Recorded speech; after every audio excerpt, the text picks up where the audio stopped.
Por supuesto, nos remontamos a la Grecia antigua, cuya característica fundamental de modelo de representación fue la actuación individual, aquella de orden y criterio particular. Uno de los principios que gobernó a la democracia griega fue precisamente el principio de la rotación de los cargos. Y entendían que quien puede gobernar es aquel que y mandar es aquel que primero ha sido mandado. Y ese juego de roles, ese concepto de estar preparados en condiciones óptimas y adecuadas para ejercer gobierno era lo revolucionario en la época. Hoy día buscamos currículum del candidato. Hoy día buscamos sus cartas democráticas, sus credenciales que dan cuenta de su preparación, de su capacitación, de lo instruido, preparado, etcétera, que está para asumir un cargo público que es materia de representación. Pero en aquel entonces, Aristóteles construyó este principio y lo desarrolla ampliamente en su capítulo 6, en el libro Política. Y él sostiene, por ejemplo, que gobernar, indudablemente, decía, se basa en la condición de ciudadano. Pero el ciudadano que elige hoy, pero al mismo tiempo está en condiciones mañana de ser elegido. Por eso es que los cargos pasaban por dos criterios. El primero, por asignación, es decir, por la modalidad del sorteo. Y ven ustedes al costado ese sistema que tenían, cada orificio permitía introducir algo así, un modelo como una chapa aplanada. Eso era la identidad, el código y el nombre de quien estaba en condición, quien ya había sido identificado porque fue electo en oportunidad anterior, pero quien estaba también en condiciones de poder asumir la representación más adelante. Y el segundo, por votación. Se designaban 10 funcionarios y 10 generales, pero estos señores tenían una particularidad. Todos no solo tenían rango abolengo, sino también bienes, riquezas, propiedades. ¿Y por qué esta otra decisión, esta otra forma? Porque razonaron los griegos en el sentido de que si hubiera un desfalco, si hubiera una pérdida del dinero que era de propiedad de toda la población, ellos eran los que respondían con sus bienes y con sus propiedades la pérdida, la falta, a fin de que la población en general no se pudiera ver perjudicada. Este principio clave de la cultura democrática griega sentó precedentes extraordinarios y de ahí pasamos más adelante a la Roma. Siempre estamos en la Edad Media. En la Roma se instituyó un concepto distinto, el ius civilis, cuyo ámbito y naturaleza sabemos que pertenece al campo de lo privado. Pero la representación para entonces significaba traer a presencia a otra persona para que se encontraba aparentemente ausente. Las ideas indudablemente son contrastadas, pero las decisiones políticas eran sometidas en aquella época a todo un proceso de deliberación y de profundo debate. Nos vamos a la Edad Media y en los albores del siglo XIII y aproximadamente hasta el siglo XIV, la idea de representación varía notablemente. Porque ya no es el concepto del carácter individual de la Edad Antigua, sino aquí tiene una característica de naturaleza colectiva. Y lo observamos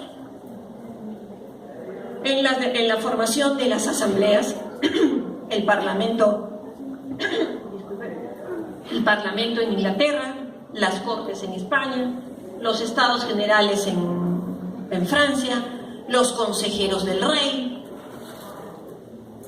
Fruto de la naturaleza estamentaria, ¿sí?, asume la representación bajo la modalidad de lo que entonces se denominó el mandato imperativo. Y conocemos bien que los representantes no eran más que unos intermediarios del rey, que ejercían es el mandato fruto de la voluntad del monarca, y que no es que fueran, como hoy día, acogieran la percepción, las demandas y los problemas sociales, sino eran los que ejercían una suerte de vocería real. Continuamos con la siguiente diapositiva y vamos al siglo XVII.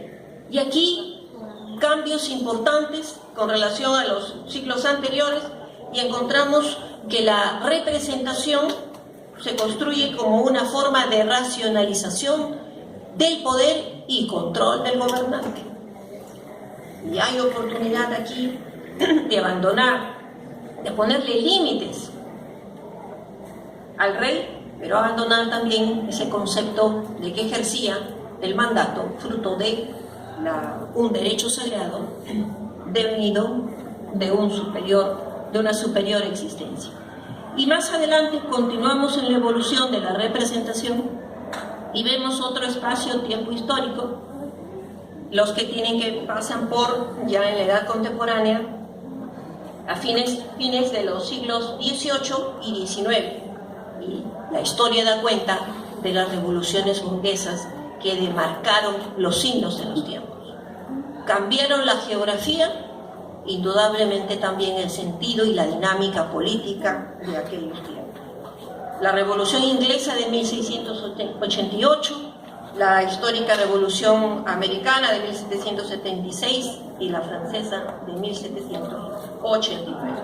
A partir de este siglo, la representación política asumió una naturaleza totalmente distinta, porque se abandona el concepto del mandato imperativo para erigir otro concepto distinto, el del mandato representativo, que da luz y permite instaurar una serie de gobiernos y sistemas liberales de orden democrático que perviven en la actualidad.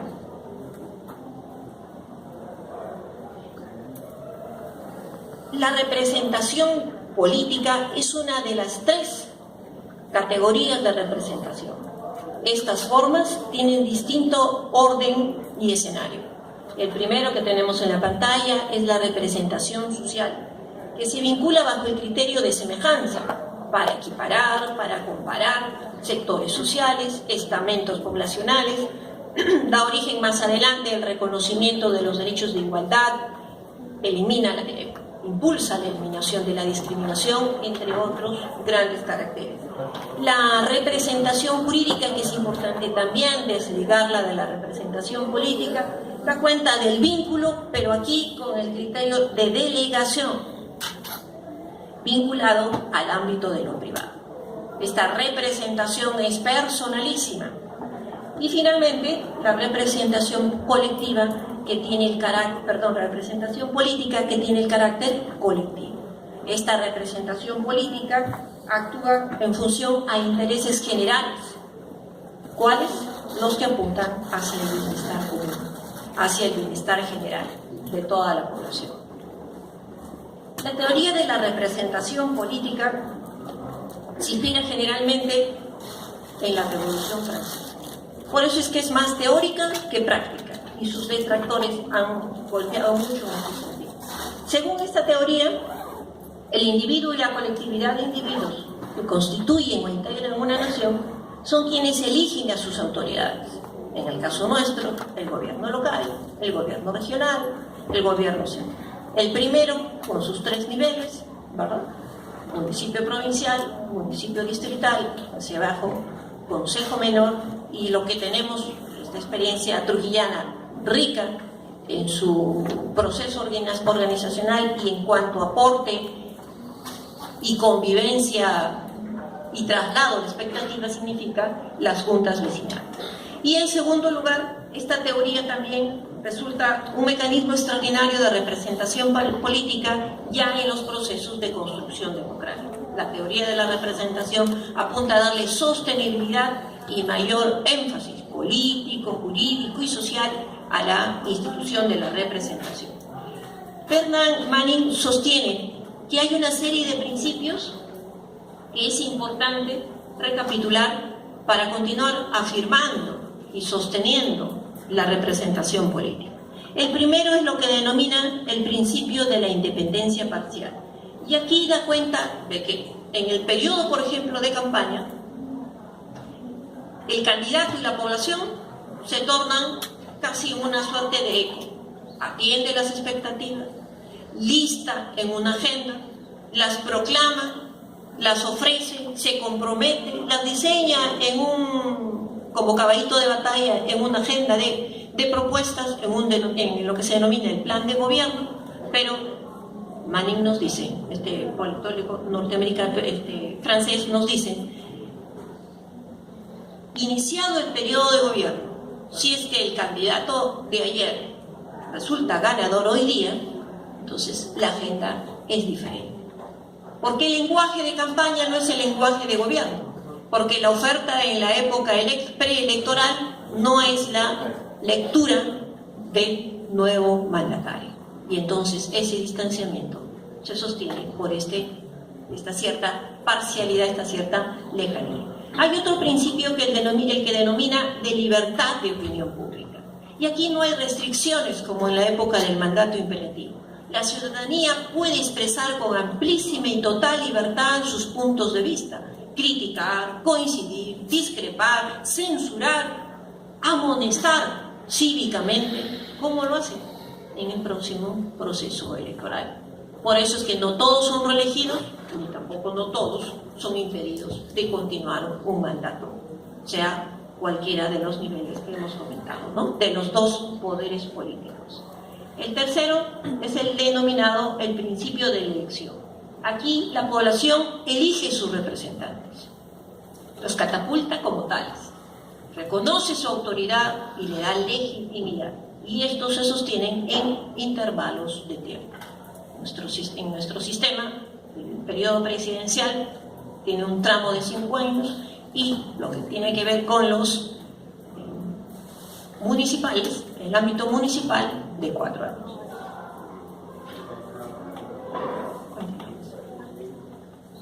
Y el principio de debate público. Este es uno de los más trascendentes estudios con los que concluye los 4 principios el politicólogo Manning, porque aquí se da cuenta, en efecto, de que el objeto central del sistema de representación o del gobierno de representación política está en su propia naturaleza de debate, de discernimiento, de elaboración de ideas, de construcción de propuestas, de variación o fijación de agendas, de planes, de políticas que se materializan y agrimen ya en programas sociales, los que se sostienen porque se le asigna logística, financiamiento, recursos humanos y se echan a andar. Continuamos. El sistema representativo, y aquí es interesante hacer algunas precisiones, no es sino la forma de gobierno que nace fruto de la representación, que ya hemos conversado. Pero es interesante, para no confundir, en la historiografía que podemos nosotros encontrar en la biblioteca, podemos hallar, por ejemplo, denominaciones como sistema representativo, gobierno representativo, democracia representativa, todos para dar cuenta del sistema representativo.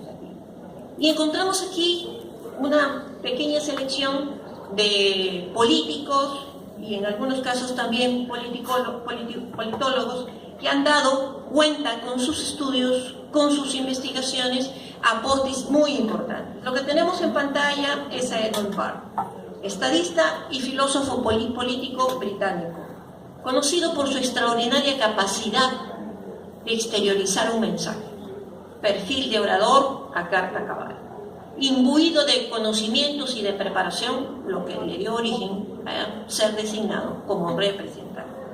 En la época todavía del individualismo parlamentario, en que no se accedía por partido político, ni una vez ya el curul parlamentario formaba, como en nuestro sistema, el denominado grupo parlamentario. Porque conocemos bien el Parlamento Nacional Peruano está conducido por una norma de desarrollo constitucional que es el reglamento del Congreso. cuya jerarquía y estatus es el que corresponde a la ley orgánica, por eso ubicado en el sitial privilegiado de la ley. Rechaza el mandato imperativo y da cuenta con ello de su impulso por su vocación democrática. El siguiente de los seleccionados es un grupo de extraordinarias figuras en la política: Alexander Hamilton, James Madison y Emmanuel Chilles. Todos apuntan a construir idealmente un gobierno representativo que pudiera sustituir la imposibilidad de aplicación de la democracia directa, aquella, refiriéndose a aquella de la Grecia democrática, donde el ejercicio de la democracia era directa, la nuestra conocemos es indirecta o representativa. Y dice, no hay otro sistema que pueda equipararse en valor, en reconocimiento, en peso jurídico, político y social que el denominado sistema representativo. Y abandona radical y totalmente toda posibilidad de recobrar un modelo de democracia directa. Propone una legislación amplísima para dar posibilidad de vocería directa de los ciudadanos en general. Y tenemos terminando a Benjamin Constant, este escritor y figura política francesa, conocido por el impulso y la dinámica propuesta de la redacción y elaboración de periódicos. Por supuesto, el orbe del mundo liberal de la época en auge. Y él sostiene que el sistema representativo es una organización cuya descarga fundamental está en el individuo, que traslada su voluntad, se lo entrega a un representante y éste decidirá por él. Reforzó el debate para dar impulso al sufragio universal. ¿Qué sostiene y qué ampara como pilares fundamentales a la democracia, al sistema representativo? En primer lugar, el poder del Estado reside únicamente, exclusivamente en la población. No hay otro escenario del que pueda provenir mandato y poder. En segundo lugar, todos los hombres nacen iguales en derechos. Bajo ninguna consideración se podría concebir, siquiera ilusamente, la posibilidad de reconocer jurídica y socialmente ciudadanos de primera, segunda o tercera categoría. Tercero, el titular de la soberanía es el pueblo, para mantener coherencia con el primer punto. El ciudadano, en cuarto lugar, transfiere poder mediante el voto. Esa transferencia de poder tiene que ser consciente, objetiva, razonada, meditada. Y por eso es que el ciudadano debe necesariamente asumir con mayor responsabilidad y con profunda convicción que en su decisión, en el acto solemne de la emisión del voto, están seguros los destinos de la población, sea en cualquiera de los niveles. Y finalmente, la voluntad que expresa es el resultado de la mayoría. Caso típico de los resultados que hemos tenido en el último proceso electoral para el Poder Ejecutivo y para el Poder Legislativo. Nuance. Los historiadores y politicólogos en el país afirman que esta es la primera experiencia en que tenemos una abrumadora mayoría en el Parlamento, pero al mismo tiempo no es la que gobierna el Ejecutivo. Y tenemos una minoría representativa del Ejecutivo que indudablemente se encuentra en una total desigualdad. Y por eso es que ya no solo tenemos un ministro interpelado, sino se ha anunciado el día de ayer que ha ingresado una nueva solicitud de interpelación. La democracia representativa, el sistema representativo, la representación política no tendría razón de ser si no es que en el escenario social no encontráramos, no existieran o no subsistieran, quizá algunos todavía sobrevivientes de épocas y lides electorales muy conflictivas y muy poco favorecidas, los partidos políticos. Su existencia es necesaria ¿Nuestro sistema cuál es? ¿De partido único, bipartidista, multipartidista? El nuestro es un sistema multipartidista. Precisamente hace una semana el Jurado Nacional de Elecciones ha dado cuenta que son 25 los partidos políticos que tienen inscripción vigente. Y ustedes dirán, ¿solo 25? No, queridos alumnos, porque hay 2 en víspera de registrarse, con los que, de culminar el proceso, tendríamos ya no 25, sino 27 organizaciones políticas. 27 organizaciones políticas. Si hiciéramos un estudio comparativo con la región, quedaríamos numéricamente en una posición hacia arriba. Y si nos comparáramos con la Europa y la parte norte del continente americano, indudablemente que las cifras de la diferencia son abismales. En los sistemas políticos democráticos, los partidos políticos expresan su existencia en el mecanismo y la dinámica política. ¿Cuál es el objeto y razón de ser de un partido político? Lo hemos señalado muchas veces: alcanzar el poder. Esa es su razón de ser. Ese es su objetivo. Y como este proceso, una suerte de naturaleza política, es parte constructiva de la institución de la democracia representativa, entonces existen normas que han aportado, primero, a constitucionalizar los partidos políticos y, en segundo lugar, a viabilizar su organización, funcionamiento, como lo vamos a ver a continuación. Lo que tenemos en la pantalla es una reflexión extraordinaria de nuestro maestro Antenor Orrego, y él conceptúa a los partidos políticos, y quisiera poner un poco recibir un poco de su atención por esto que resulta fundamental.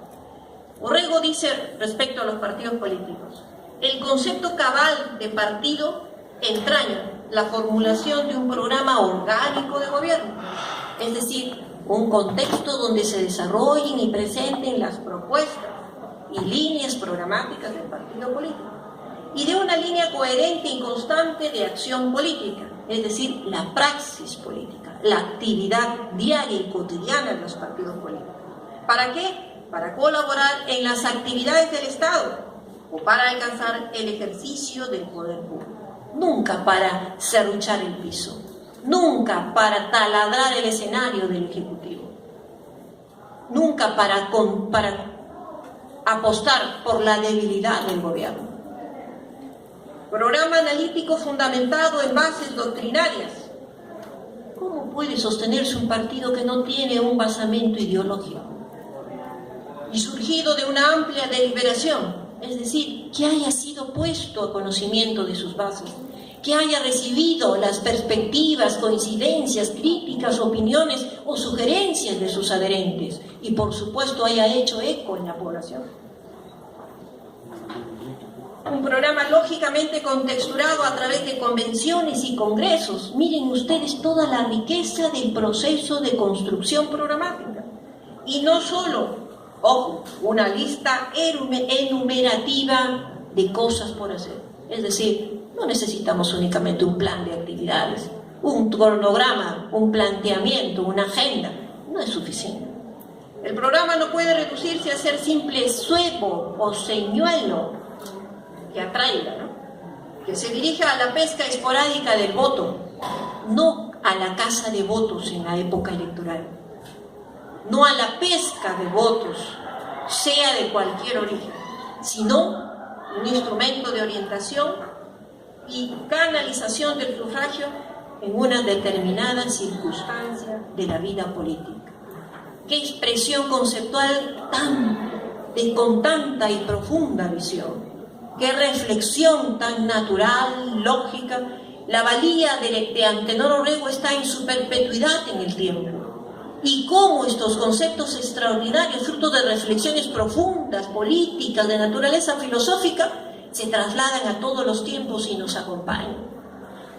Y esa compañía itinerante, continua, ha de ser ilustrativa, espero, para también una generación como ustedes, que sabrá asumir con serenidad y responsabilidad, con juicio crítico, la decisión de elegir a los nuevos gobernantes. Muchos de ustedes no han votado en las elecciones anteriores, pero muchos otros sí lo han hecho. ¿Cuántos en general lo harán en las urnas el día en que se proclame el cronograma de las nuevas elecciones? Y continuamos, Antonio.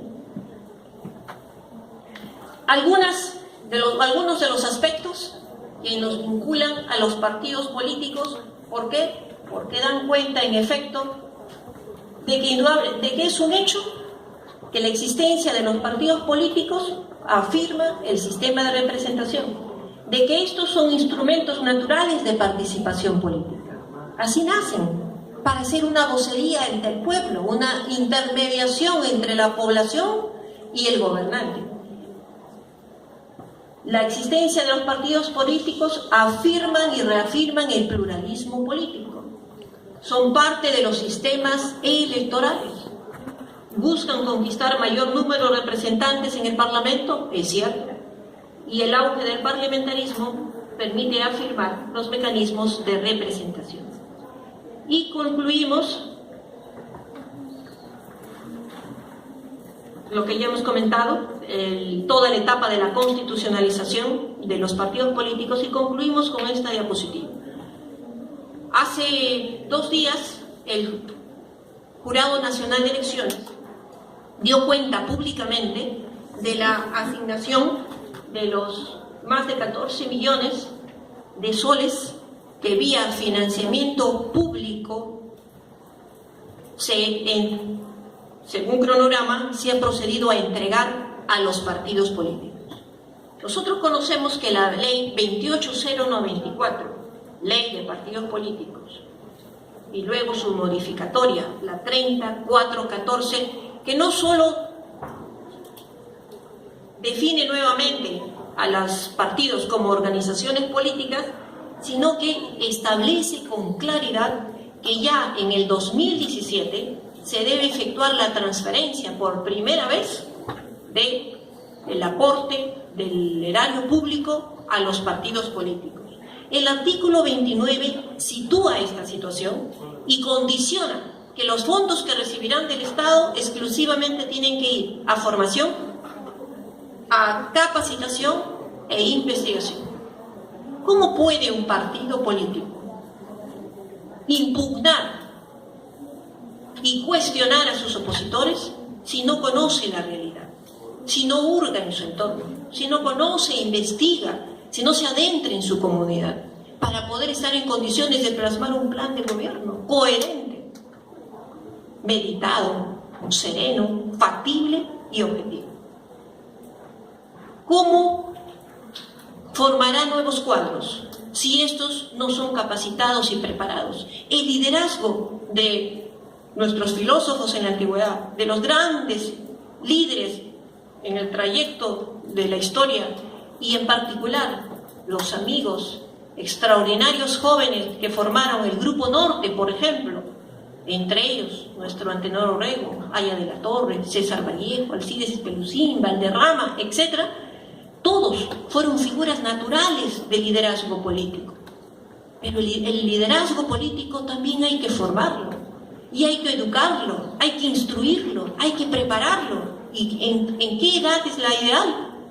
En la de ustedes. En ustedes, que cuando nosotros nos inscribimos a la carrera de Derecho, no podemos olvidar que su titulación, ¿cuál es? Derecho y Ciencias Políticas. Y lo hemos dicho en aula, que aunque llevemos el curso en una sola oportunidad, eso no significa que sea una palestra para continuar informándonos y conociendo la situación. Por eso es que la ley, la reformatoria de la 30414, asigna 0.1% de la OIT por cada voto de partido político que haya alcanzado una representación en el Parlamento. Y ustedes podrán ver en el cuadro, por ejemplo, Fuerza Popular tiene un total de 4.517.854 en adelante. El primer tramo de enero a junio, porque de aquí se ha programado ya entregas mensuales, en el primer tramo recibirá más de 2.500.000. Peruanos por el Cambio, 2.500.000 y pico. El Frente Amplio por Justicia, Vida y Libertad, 2.300.000 y en adelante. Alianza por el Progreso, el Partido Democrático Somos Perú, Restauración Nacional. El Partido Aprista fue desintegrado de este cronograma porque tiene una medida impositiva pecuniaria por haber inobservado el cumplimiento de una norma el año 2015. Esta organización política ha apelado y se espera el resultado final del Jurado Nacional de Elecciones. Siguen en la lista Alianza Popular, Partido Popular Cristiano, Vamos Perú, Acción Popular, entre otros. Para nosotros, en nuestra realidad, es la primera vez que una organización política y las organizaciones políticas peruanas recibirán un aporte directo del Estado. Pero si nosotros comparamos, por ejemplo, con la Comunidad Europea, desde el año 2004 los partidos políticos son subvencionados por los fondos del Estado. Tienen que rendir cuentas hasta de la botella de agua que adquirieron. Minuciosa, no pueden faltar a la verdad, y ese riguroso seguimiento hace que indudablemente las campañas electorales no se encandilen con el capital personal o privado de quienes puedan tener algún interés de grupo, sector económico o secta en el supuesto de que alcanzaran el gobierno. Y rompen con toda posibilidad de dependencia económica de grupos, sectores, entre otras cosas. Ustedes recordarán, por ejemplo, hace unos años, en el periodo anterior a este proceso electoral, salió en el